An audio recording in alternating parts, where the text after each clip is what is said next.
I'm Dr. Craig Chalquist. I'm a professor at the California Institute of Integral Studies and also a graduate research advisor at several other schools. And I put this slideshow together to respond to a question that I'm asked more and more in my capacity as a depth psychologist trained in the traditions of Pierre Janet and William James and Sigmund Freud, C.G. Jung, Karen Horney, and others. And the question is, what archetype do I feel that we are all living in collectively in this time in human history? And my response is that I believe that we're in the archetype of the apocalypse. And so I thought it might be useful, given all the apocalyptic happenings of our day, from global warming to mass extinction to ceaseless warfare and the collapse of really key institutions in many different cultures. I thought it might be useful to explore what it means to live in the archetype of the apocalypse and what it might mean for us if we did it with more consciousness.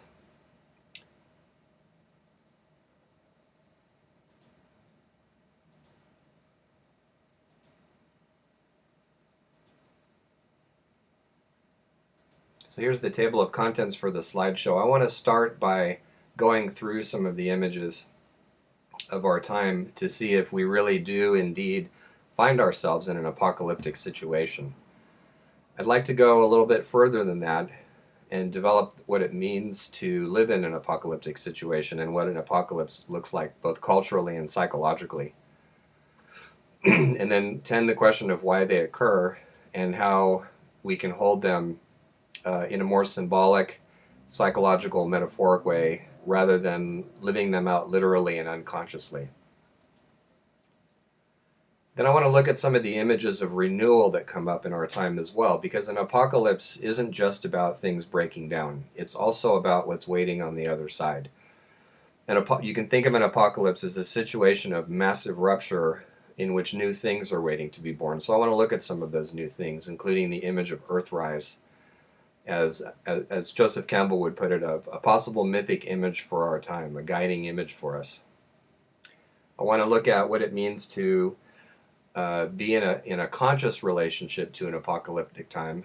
And as part of that, I'd like to introduce an idea that I've started teaching in my graduate classes called trans-revolution, an evolutionary rather than a revolutionary process.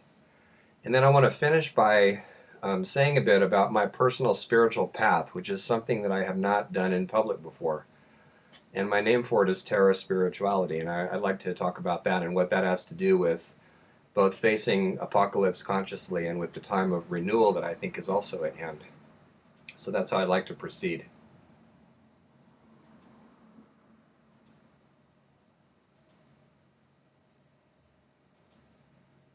A few quotations to get us going. The first one by eco-psychologist Mary Gomes: "We're in the midst of a great dying," referring not only to mass extinction, but to the institutional collapses that we also see happening, and even the death of a mechanistic worldview. And the next one, Charles Dickens, some of you recognize this: "It was the best of times, it was the worst of times. It was the age of wisdom, it was the age of foolishness. It was the epoch of belief, it was the epoch of incredulity. It was the season of light, it was the season of darkness, it was the spring of hope, and it was the winter of despair." And then Arthur Miller, "There is a law in this disaster." And then Brian Swim, "Our challenge is to reinvent our civilization." And finally, James Hillman, the archetypal psychologist, "The world, because of its breakdown, is entering a new moment of consciousness." And these are a few quotations that, for me, really set the mood of the kind of time we're living in right now.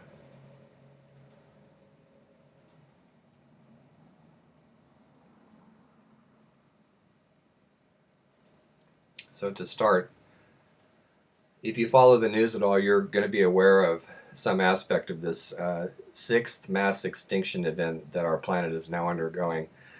Unlike the other mass extinctions, it's not being caused by the Earth itself, it's being caused by us, by humanity. The extinction rates are easily 100 times more than the natural background extinction rates would be of species.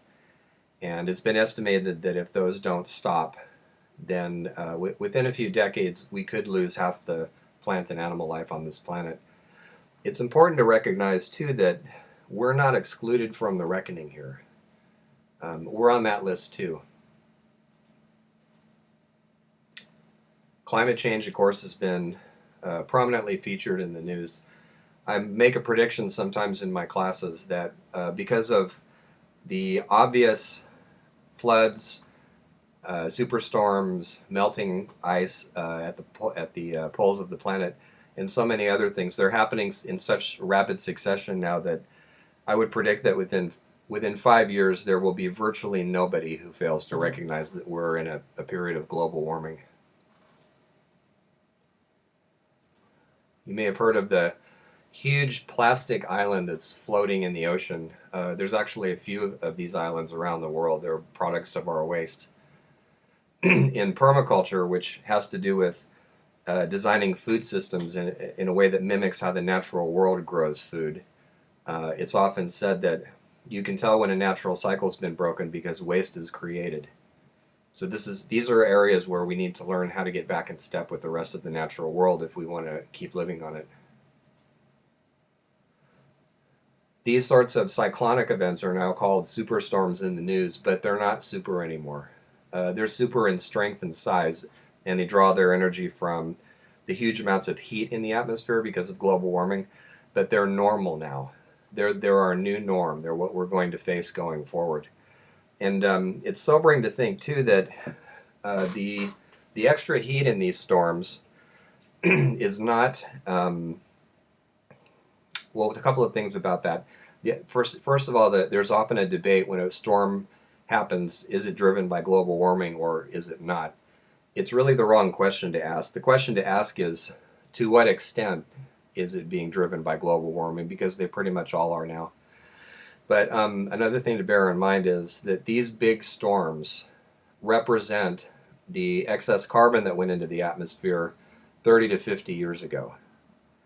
It takes about that long for the carbon to cycle through the atmosphere. So what we're seeing today, these storms that hover over entire continents, flood entire countries, represent the carbon that went into the atmosphere 30 to 50 years ago. Since then, the amount of carbon that's gone into the atmosphere has vastly accelerated, and it's continuing to do so. So we haven't seen anything yet.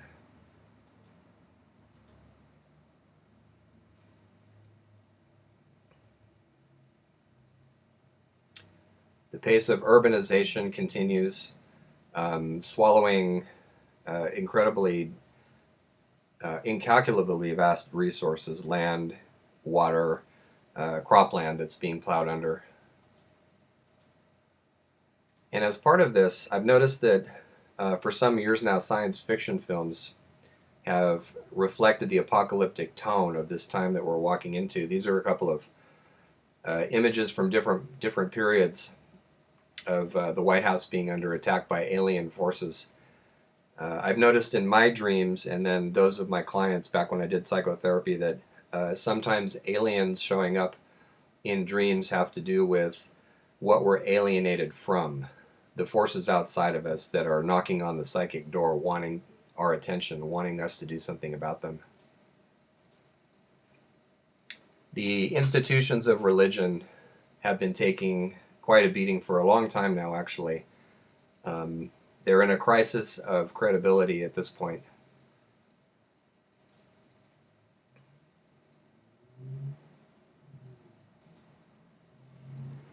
And as that unrolls, atheism in some quarters becomes more and more aggressive, more and more outspoken.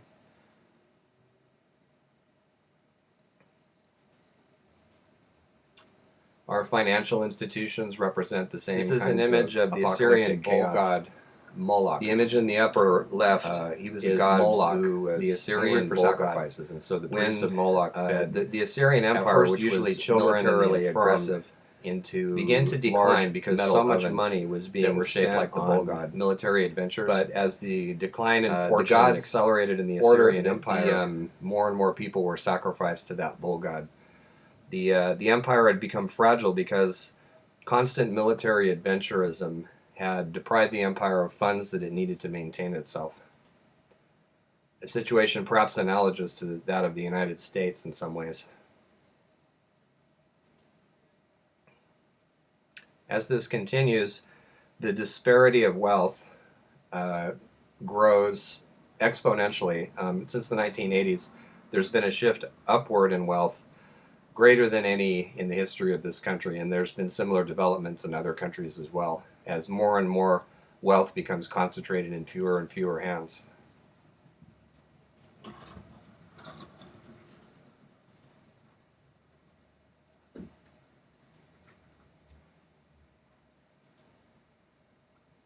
When we begin to think of all the crises facing us from all different areas, it begins to become very overwhelming.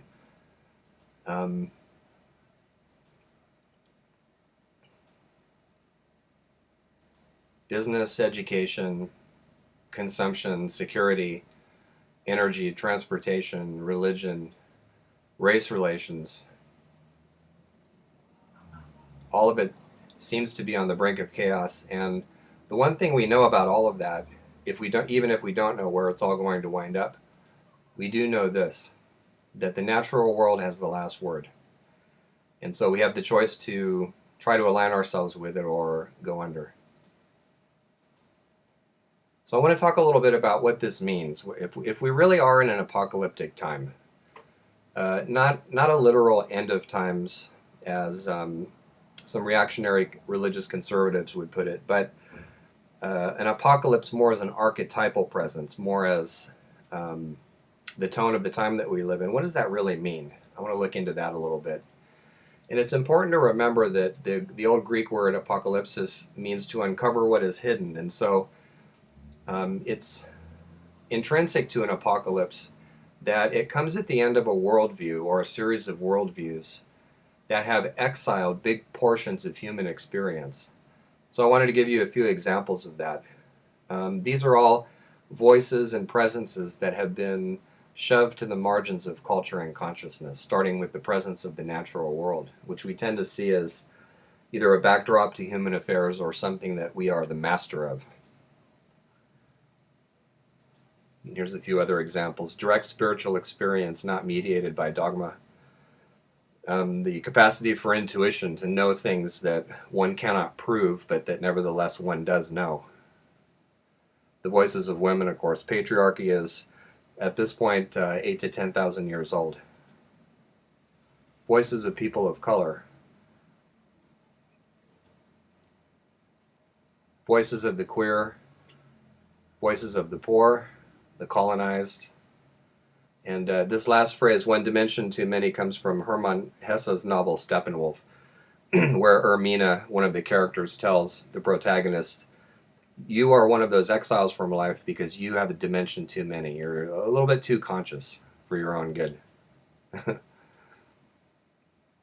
So when we are in a situation of apocalypse, it tends to unfold in phases. If you look back through the history of other times of turbulence, there tends to be a lot of repressions of the kind that I just mentioned. That seems to be the mechanism that gets it really going. And then the reigning worldview begins to show cracks in it.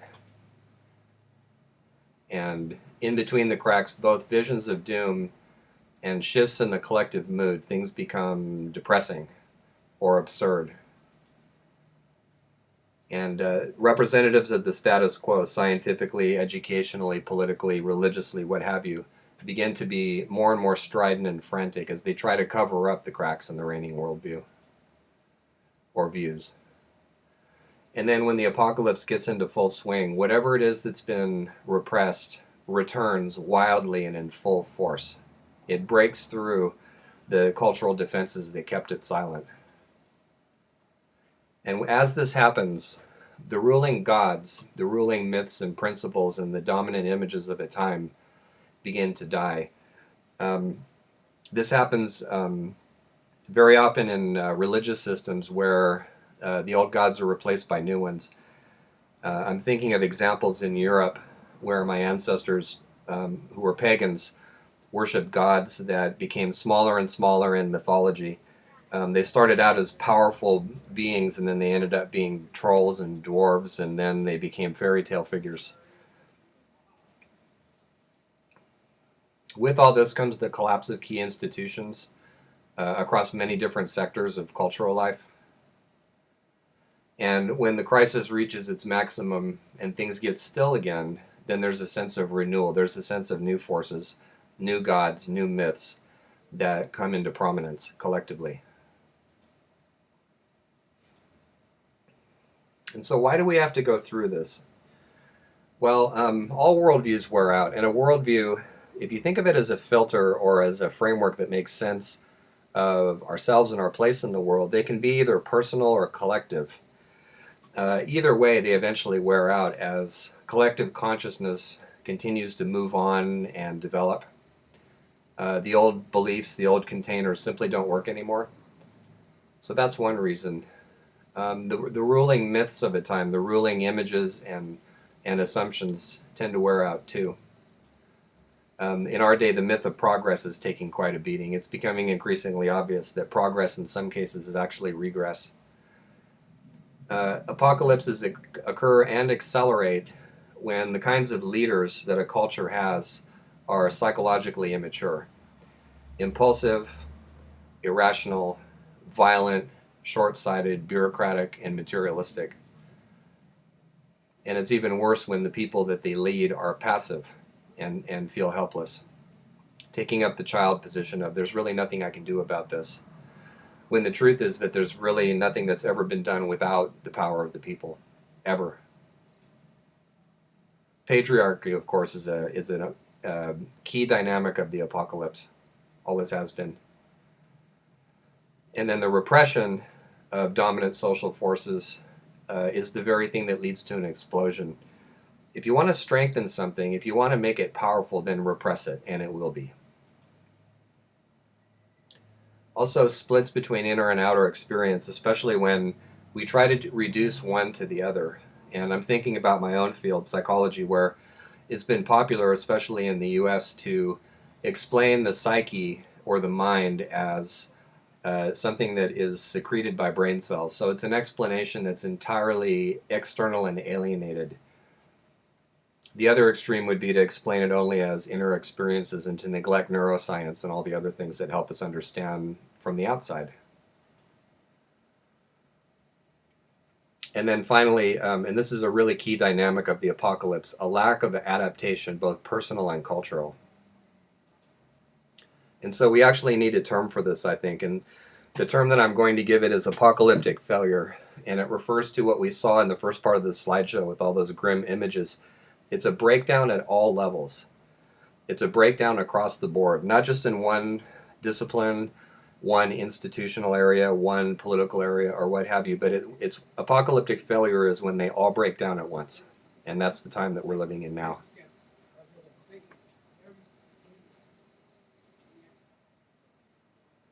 Eco-resilience is a term that we're using at CIIS, where I teach, to talk about the dynamic adaptability of culture, especially in terms of aligning itself with the natural forces of the earth.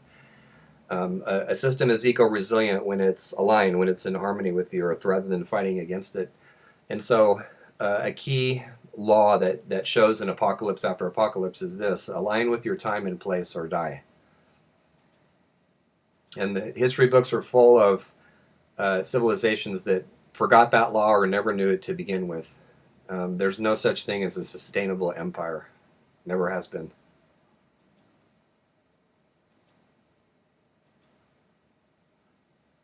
So a few quotations that describe this dynamic of the apocalypse. All the phenomena of the formation of symptoms may justly be described as the return of the oppressed. Freud was talking about something that happens inside the psyche, but his words are equally applicable to things that happen outside of it too, whether it's the force of nature or the people who are marginalized in a culture or any of that other list of things that we looked at earlier. The author Baxter Troutman puts it nicely and succinctly: our blood listens to what our minds won't hear. And Martin Luther King Jr., a riot is the language of the unheard.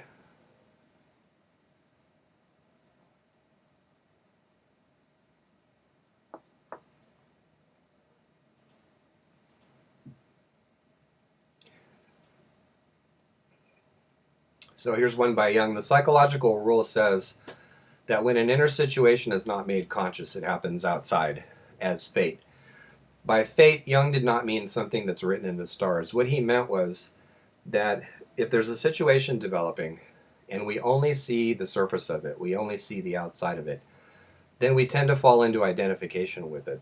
So what we're seeing today is a literal apocalypse, or a whole series of them all over the world, instead of what could be primarily an apocalypse of internal renewal. So when we are called collectively or personally to make an underworld descent, to express it mythologically, to question and overturn the ruling principles that have guided us, to look once again and reimagine our relationship to each other and our planet and to ourselves. And in short, if we're in an apocalypse that could be dealt with socially and psychologically, but we fail to step up to it as an initiation, we fail to understand the lesson in it, then at that point, what could be a psychological, cultural, and spiritual apocalypse becomes a literal one, and therefore it becomes very dangerous. And when it's literal, it's unconscious, and we all get caught up in it.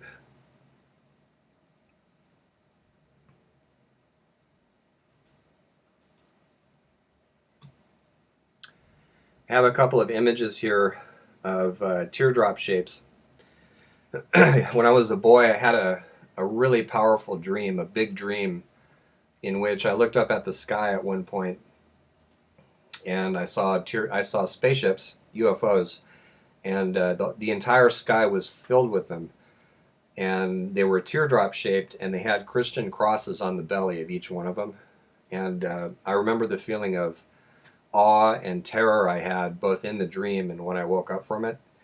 And I didn't have the psychological language to understand it then, because I was very young and hadn't been exposed to any psychology. But as I look back on it, I think that that dream, and there are many people who have similar dreams or dreams with a different content but equally apocalyptic. I think that dream was landing in me in terms of what was going on in the collective. So it looked as though the sky were crying in the dream, and now, of course, the whole ecosphere is weeping as well. So this is not really uncommon. This actually happens to a lot of people, and I remember when I was doing therapy, I would occasionally have people come in who were having apocalyptic dreams or apocalyptic fantasies, or they would tell me, these end of the world films, I just can't get enough of watching them. And am I crazy? And the answer is no, you're not crazy. You're sensitive. You're reacting to an actual apocalypse developing in collective consciousness.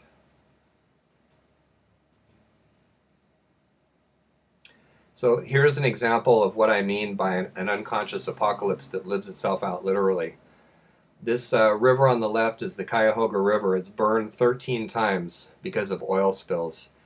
And if we thought about it mythologically, and if we thought about myth not as something that stays in the myth books, not as an archaic explanation for weather, but myth that, like an apocalypse is a great example, as a dynamic that returns over and over again, and that's outside of us as well as inside of us, then the Cuyahoga River burning closely recalls Phlegethon, which in Greek mythology is the fiery river. And so our extractive industries that have, it's true, powered an entire civilization and given us transport and energy and clothing and agriculture, we have pushed them so far now, and they have eaten so much of the earth that wherever they flow, wherever the dark coal and the dark oil flow, now they recreate the underworld. And so some of you might remember that some years back Pluto got demoted as a planet, so it's not considered a planet anymore. And in a way, when Pluto vanished from the sky, it showed up on Earth. And so what we're doing and allowing it to be done actually is our upper world, our ecological world, is being turned into a plutonic underworld all around us. And of course, the word Pluto is where we get our word plutocrat. So an unconscious mythology that's lethal developing on every side. That's an example of one aspect of an unconscious apocalypse.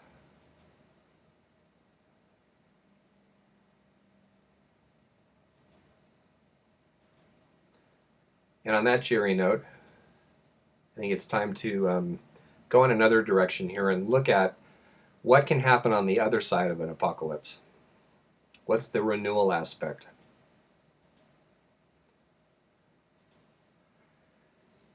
So you've undoubtedly seen this photograph. It's probably the most famous photograph in human history. It was taken in 1968 by Apollo 8, and it's an image, of course, of the Earth rising in space. And this image has been credited with starting the environmental movement all over the world. It actually didn't. Environmentalism goes far back. In fact, I even found a decree that the Emperor Tokugawa, the Shogun Tokugawa, excuse me, had issued in the 1600s forbidding any more cutting down of the forests in Japan. So this is an old battle. Plato talked about the stripping of Athens, the hillsides of Athens, of its trees as well. And as far as I know, Plato's the first person in the Western tradition to use the phrase Mother Earth. So Earthrise did not start the environmental movement, but it did announce it somehow. It's a collective image that galvanized millions of people. And so this is again an archetypal image, and this is what archetypes do when they're powerfully constellated. They are numinous. In other words, they have a strong psycho-spiritual charge. They get us going. They fascinate us. And Earthrise, I believe, is an example of that.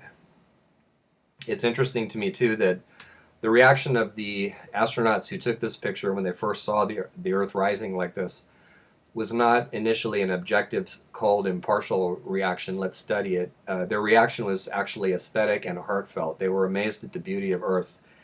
And the scientists today who visit the International Space Station have a term for this. They call it the overview effect. And what they mean by that is when an astronaut goes over to the window for a look at the Earth, and then before they know it, time is just flying by because they become utterly entranced with the beauty of our home planet.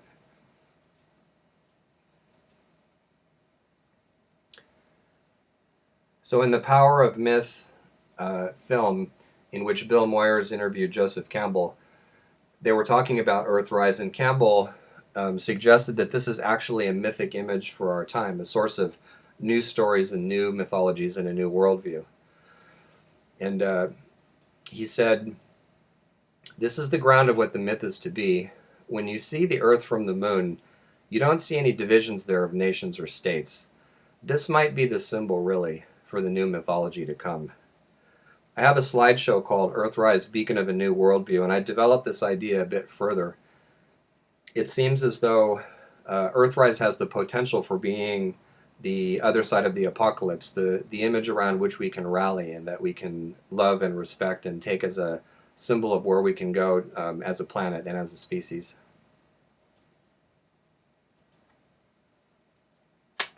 So how to do an apocalypse consciously?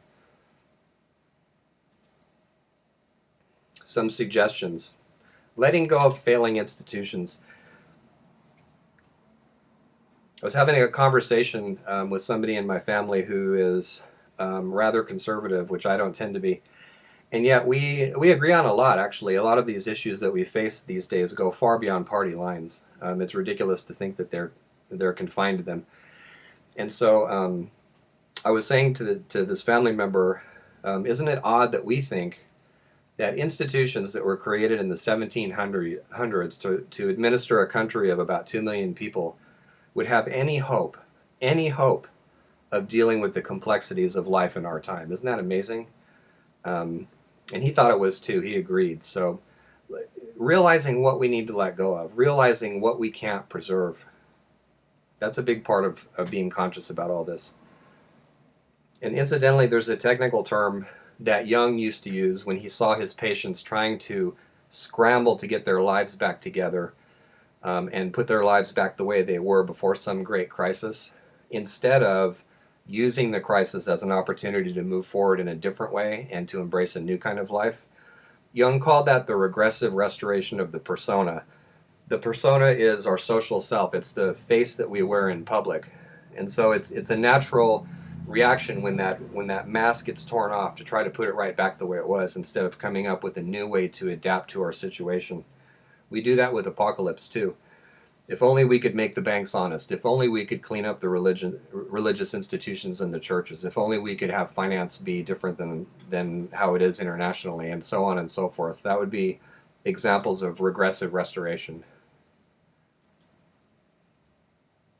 So telling and sharing new stories, and the Earthrise story might be an example of that too. Being able to reimagine our place on this planet. The universe story of Thomas Berry and Brian Swim would be an example of that as well. New ways to imagine things. Kenny Ossobel, the founder of Bioneers, made a comment in one of his books that we need a new creation story.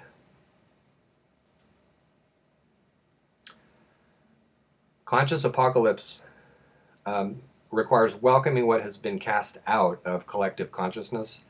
So the voices that I mentioned earlier, the voices of women, the voices of people of color, of people who are not heterosexual, the whole list of people that we've tended to exile from public discussion, all of that needs to be welcomed back, and also the voices of the natural world as well.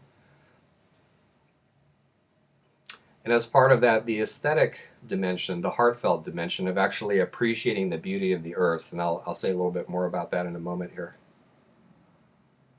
We desperately need to reinvent energy and transport. There's just no way around it. The systems that we use now, the extractive energy systems that we use, are imperiling all species on this planet, including our own. We simply have to give them up. There's really just no alternative.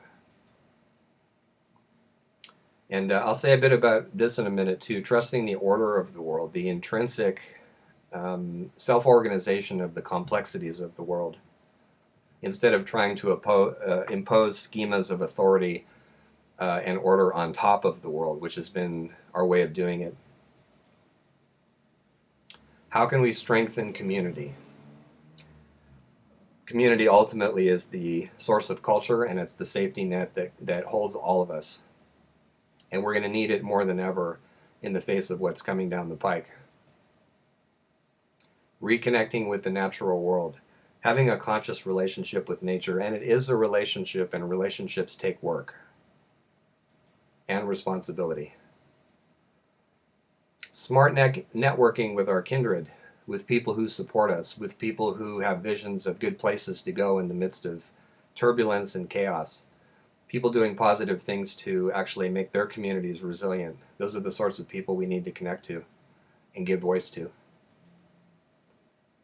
Trans-revolution, I'll explain in a moment also. It's my term for when a new system, a new complex system is born out of the ruins of an old one. So this is, again, the renewal part of Apocalypse. And I'll say a bit about Terra spirituality too. A spirituality of immanence and presence rather than belief in a world divorced from this world.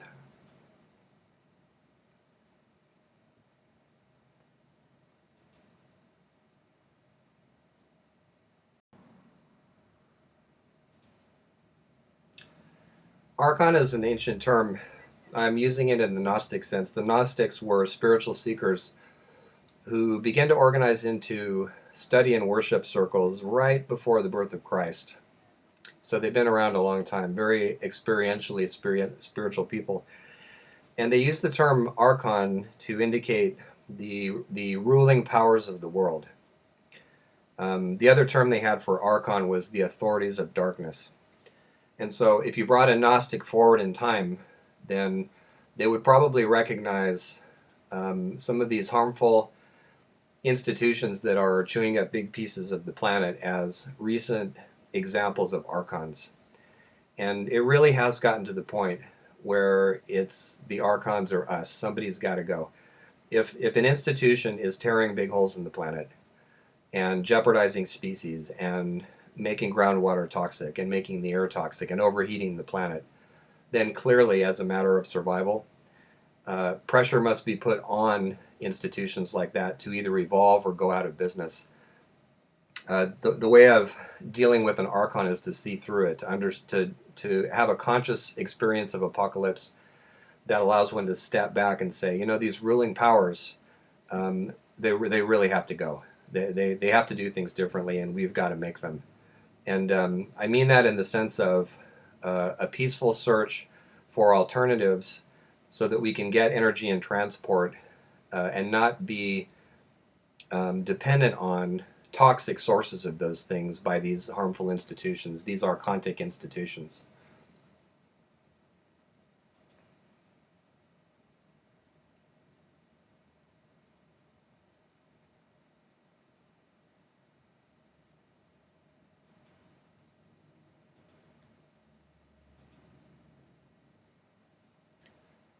So I wanted to include this quote from an essay by Alice Walker, and this was from a dream that she had back in the 80s. This two-headed woman was amazing. I asked whether the world would survive, and she said no. And her expression seemed to say, the way it's going, there's no need for it to. When I asked her what I or we could or should do, she took up her walking stick and walked expressively and purposefully across the room, dipping a bit from side to side. She said, live by the word and keep walking. Seems like good apocalyptic and post-apocalyptic advice.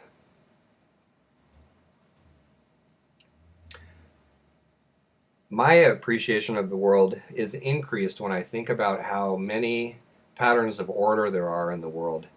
Nature has this marvelous, incredible capacity for taking relatively simple designs, like in this case a web, and weaving complexity and recycling the designs over and over and creating new things with them. It's just marvelous. This net pattern shows up, this web pattern shows up in all over the place, in the veins in your neck and in your brain, the neurons that fire, branchings of trees and rivers. Also shows up a lot in mythology. The jeweled net of Indra, the web that's woven by Spider Woman.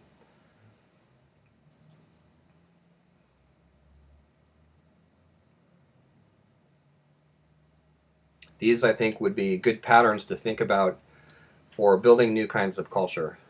What are the archetypes found in nature that we can base new social forms on? That's an interesting question for me.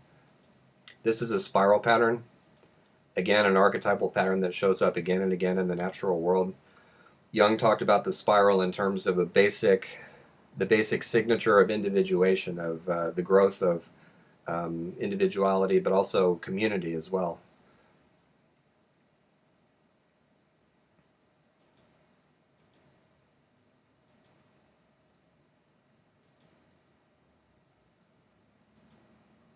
Science has also given us something called a strange attractor.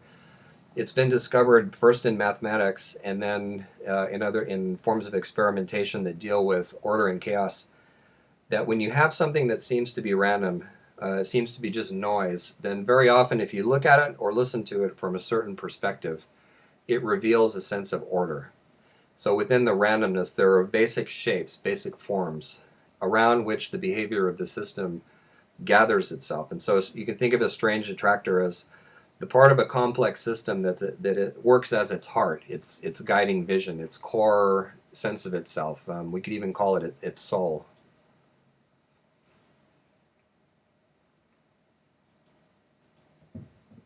And that brings us to trans-revolution. The birth of a new order of complexity, purpose, and meaning, whether small or large, from the remains of an outworn system. So as I mentioned earlier, it's an evolutionary rather than a revolutionary process. And it comes in here very appropriately because a time of apocalypse is a time of maximum cresting disorder. And of course, the usual approach to disorder socially is to try to impose order upon it. But trans-revolution suggests that there's a different way of looking at this, that we look for the strange attractors. We look for the archetypes, the images that are surfacing right in the midst of the rupture and disorder, to see how they might be the outlines and the supporting structures for new systems of complexity. So these are all examples of trans-revolutions that happened at different points in human history. So when you have a series of insights and they reorganize your life, that would be an example of a psychological trans-revolution. Retooling a business to hold a progressive vision. I'm thinking of Ray Anderson's business interface and how he found himself identified, I forget who wrote the book, identified as a plunderer and polluter because of the ecologically dirty way that interface used to do business. And normally name calling like that isn't terribly effective, but in Ray Anderson's case, he actually took it to heart in spite of the name calling. And so he worked hard to retool his business and to get employees on board with what he was up to. And when he died a few years ago, the business was well on its way to becoming zero waste. So a trans-revolution in the business world. The Renaissance. We usually think of it in the West as a European Renaissance, although it was Islamic cultural forces that paved the way for it. Depth psychology itself, with its emphasis on the psyche as an arena of self-organizing forces. That's a very trans-revolutionary perspective. A key to trans-revolutionary process has to do with the way systems naturally reorganize themselves. The term that's sometimes used for this biologically is autopoiesis.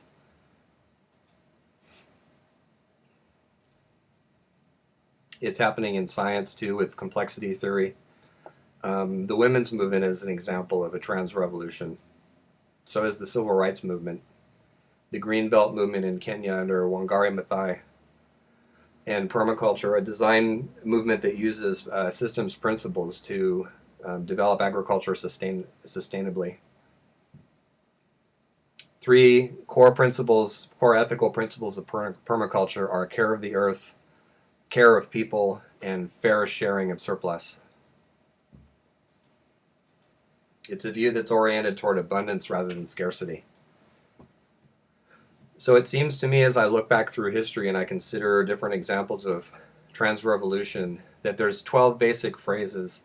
I'm not going to read these in detail. I'm just going to touch on them briefly. You can rewind the slideshow to get the more detailed picture of this. But the guiding assumption right at the beginning is that, as Fritjof Capra pointed out in some of his books, it's more useful to think of a complex system as a basic pattern of organization rather than just as a collection of hard elements. Obviously, it contains the elements, whether that's parts in a machine or nerve cells or human beings in a complex social system. But in systems theory, the emphasis is on the interactions between the elements. That's a paradigm shift. So we mentioned this one earlier in a different form. I was saying that it's necessary to, in order to be consciously apocalyptic in perception, to let go of things that need to be let go of that are dying.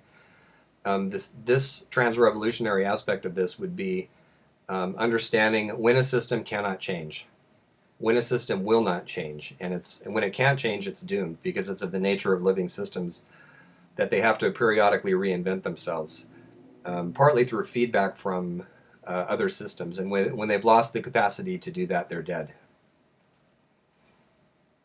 And so out of the wreckage and out of the rupture emerges some new strange attractor, some new image or vision or hope or myth. Myth in the sense of a guiding image, guiding collective image, or a guiding story. And it really catches people. That's how you know that it's archetypal. It really gets into people, like the Earthrise picture did for millions of people who saw it.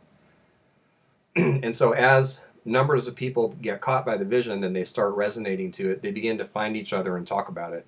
And this is actually, these connections between people, they form the framework of a new form of culture.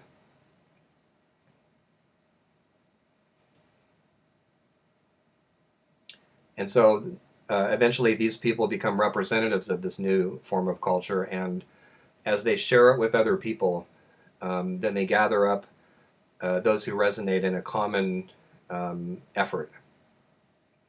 And these days, one of my guiding mottos is that last piece at the bottom: if you can't beat them, transform them. As an educator, I see that all the time.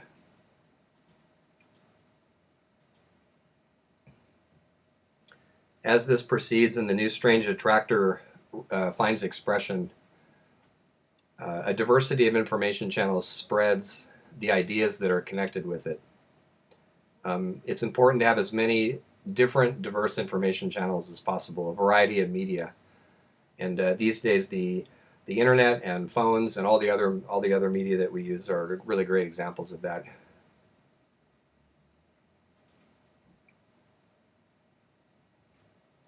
Parallel institution is a term that's used for an organization that does something better than an official organization does. And I often think of Dominic Barter's work in restorative justice in South America. He was in a village that was suffering from a great deal of violence, and the police and the courts were totally overwhelmed. And so he began bringing people together such that instead of just trying to lock them up or cast them out of the village, they were resolving their problems by talking about them in face-to-face interaction. And he was so successful that the courts and the police began sending people to him whenever something would come up in the community, some problem rose or a crime was committed or what have you. So another example of a parallel institution would be community-supported agriculture. So anytime that a group of people gets together and says, you know, we could actually do this better than the current system, that's when a parallel institution is formed.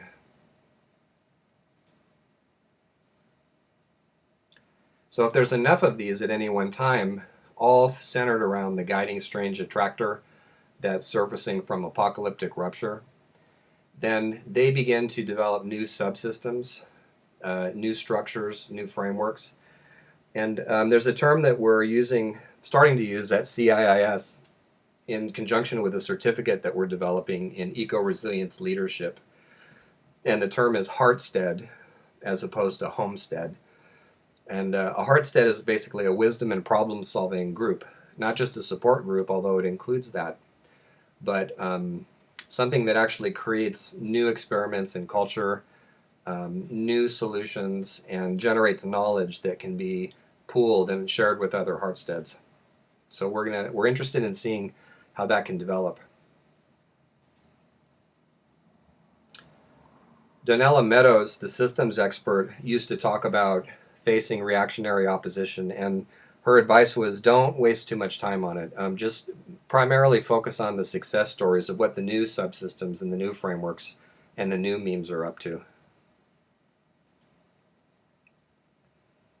And so finally, a new system, a new form of culture emerges from all this chaos, and it consolidates itself. And as it does, it continues to self-examine and reflect, keeping what was useful under the old systems, but also getting rid of what wasn't useful.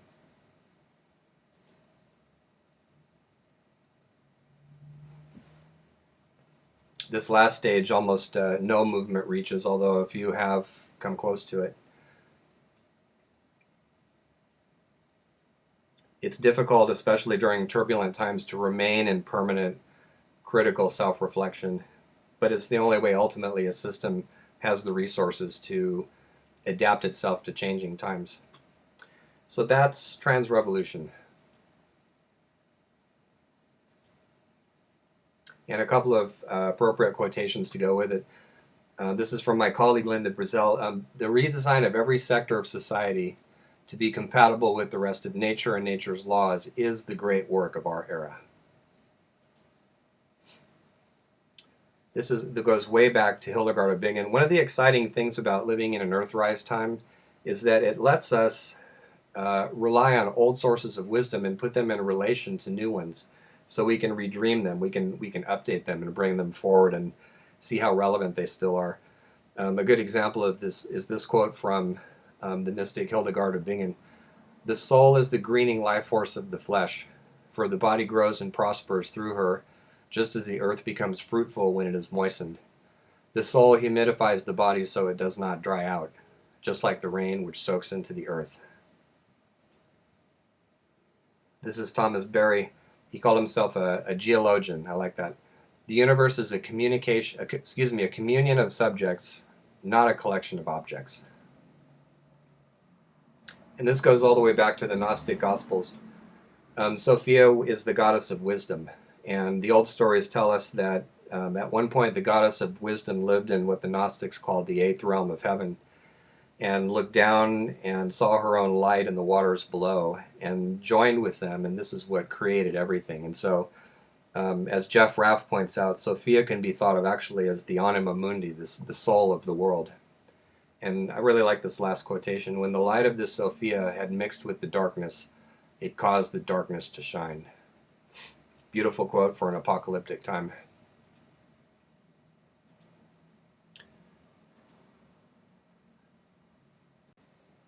So a bit about Terra spirituality and its place in consciously facing apocalypse. I coined a word several years ago, Terra Psychology. And Terra Psychology is the study of the presence of the places where we live, and the presence of the things in them, the materials, the creatures, even the buildings, and of course the landscapes and the elements, as we interact with them in very deep ways. That sense of presence is one of the voices that has been silenced in the dominant culture. And so those of us who do Terra Psychology have explored ways of listening. And so to give you a very simple example of what Terra Psychology is, the Terra Psychological move would be something like this, that as I speak to you here, I'm in the Bay Area. And so the Bay Area is the largest estuary on the west coast of North America. And an estuary, understood ecologically, is an edge place. It's a place where saltwater and freshwater come together, and where species come together that never would have met each other anywhere else. It's a place of enormous productivity. Sometimes we think of edge places as mere wetlands that we need to pave over, but we've learned ecologically that we shouldn't do this because of the fantastic growth and productivity and the filtering that they do of toxins. So they're edgy places. They're places that are creative and cosmopolitan and diverse. So the Terra Psychological move is to ask, in what way is an estuary not only an ecological reality, but also a psychological and spiritual and cultural reality too? In what way is the Bay Area an estuary of culture, an estuary of spirit, an estuary of new movements? And just a glance at the history of the Bay Area answers all of those questions. So Terra Psychology isn't really about the old proof paradigm or anything like that. It's about trying on a new lens and a new set of interpretive tools and seeing just how it is that we're always in the contours and discourse of the places where we are, and therefore not separate from them. So Terra Psychology suggests that dualism between place and persons and between mind and outer reality is false, and that actually the place itself, the presence of places and creatures and materials, are overcoming that dualism all the time. Some of us do dream work to find out what's happening in a particular place. I very often, when I was exploring California, my homeland, from a Terra Psychological perspective, right before I would drive somewhere, I would have a dream that would tell me something about the ecology of the place. The unconscious mind is very sensitive to field effects from the outside of it, and so this could actually be quite useful in many ways. So I'm mentioning all this in part because I think it's a good tool for conscious apocalypse and coming up to renewal. But some time ago, some of my students suggested that Terra Psychology is actually also a spiritual path. And I had been using it as one for a long time without really thinking much about it. And so I recently decided that I wanted to develop it as a spiritual path. And so I wanted to tell you a little bit about it. It's just my own way of walking. I don't say this to you in the spirit of trying to convert you to it or anything like that. I think conversion and that whole missionary mentality is part of what got us in disaster in the first place, actually.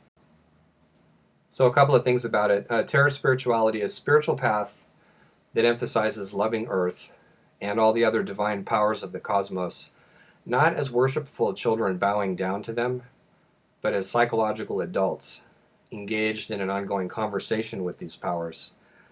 I've sometimes wondered if the gods prefer appreciation to worship. So as part of this, Terra Spirituality has no clergy or hierarchy or sacred book or any of that, no dogma. There's no submission, there's no self-silencing, and there's no need to feel perennially guilty. And the congregation of Terra Spirituality is everything living on the planet, so it's not restricted to the human realm. Incidentally, there's a movie called Baraka that at the very beginning shows an ape sitting in a hot pool of water, a hot spring, and looks for all the world like he's meditating. So Terra Spirituality holds forth the idea that perhaps other forms of life on this planet have spiritualities that are different from ours, but nevertheless spiritualities, some connection with the divine. Our temple is Earth and the sacred sites of the Earth, and Holding things this way allows us to put old and new knowledge together instead of trying to kick one form of knowledge out. We aim for a non-assimilative valuing of indigenous traditions. In other words, we don't feel we have permission to take over indigenous knowledge. It belongs to the people who created it. So what we can do is exist in a relationship of respectful dialogue with it, and from its inspiration come up with our own traditions on our own forms of knowledge, embodied knowledges of dwelling in specific places on the earth. And we also hold diversity as basic to existence. Whether we talk about diversity as biodiversity, whether we talk about it as cultural diversity, ontologically it comes to the same thing, that it's good. That the more diversity we have, the more health we have, the more wisdom we have, and the more connection that's conscious we have to our homeworld. And one task of Terra spirituality is to reimagine the images and containers, to use a psychological term, for the sacred powers, for the gods. Because very often, as Jung taught us, there are forms of expression in old traditions that simply don't work for us. Eventually, all psychic containers wear out, and so that's when very often somebody realizes that they're in spiritual crisis, because the official way that they're taught to think about God or to think about spirit simply doesn't work for them anymore. And it isn't that they don't want that relationship, it's that they don't know how to put it into a new container. I always think of the parable of Jesus about trying to put new wine into old wineskins and how it just bursts them.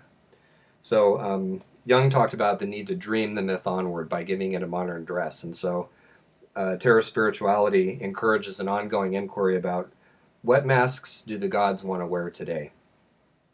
And one of those masks is perhaps that they take the form of the sacred powers of the earth, rather than being divorced from it, rather than being a world that's apart or above the earth, but that we are actually inside the gods. And there's a word that drifted into my consciousness some time ago, Terrania. And when I think of this word, I think of the possibility of a just, earth-loving, locally rooted, but globally reaching form of human civilization that would truly be civilized, that would truly be a set of communities that we enjoy belonging to, that really would value equality and justice.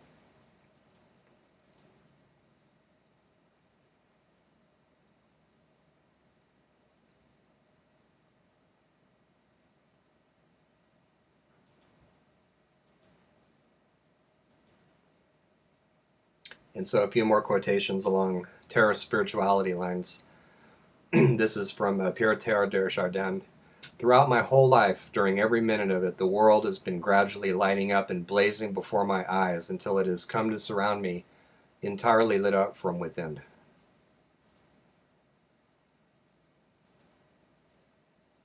Another quotation from Alice Walker. I had assumed that the spirit of the earth noticed exceptions, those who wantonly damage it and those who do not.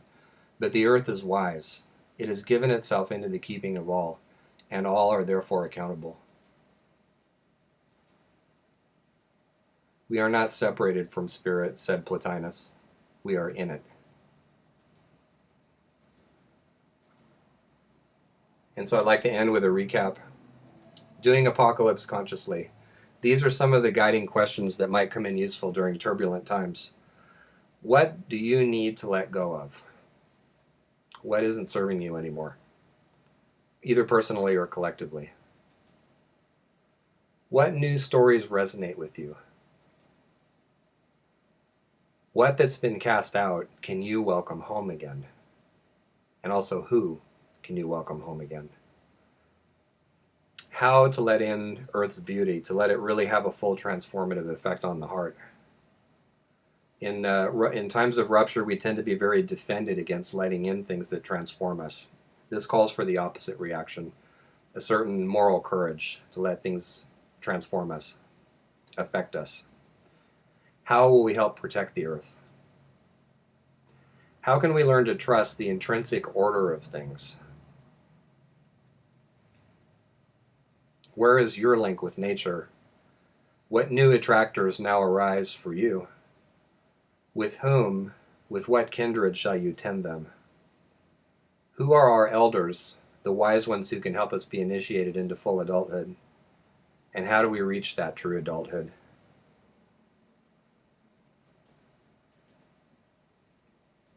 And one last quotation. Jung's Red Book was distilled from his journals that he wrote during a time of tremendous internal upheaval. And during those years, Jung used his technique of active imagination to engage with imaginal figures who would say things to him that were often unexpected. And this taught Jung about the diversity of the psyche, that the psyche is a place of many different powers, not just a single ego enthroned and overlooking everything. And so one of those powers, Jung took the classical name Philemon. He was a wise, trickstery figure that would show up and he would instruct Jung about what Jung called psychic reality, the reality of the psyche. And so in the Red Book, Philemon predicts a time of huge earthly destruction and hardship, but then the time passes. And so this is what Philemon says: the earth became green and fruitful again from the blood of the sacrifice. Flowers sprouted, waves crash into the sand, a silver cloud lies at the foot of the mountain. The stones speak, and the grass whispers.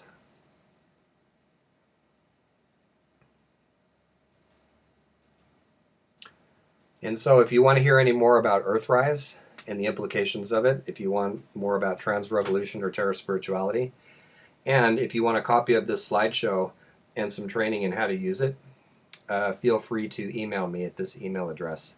Thank you very much.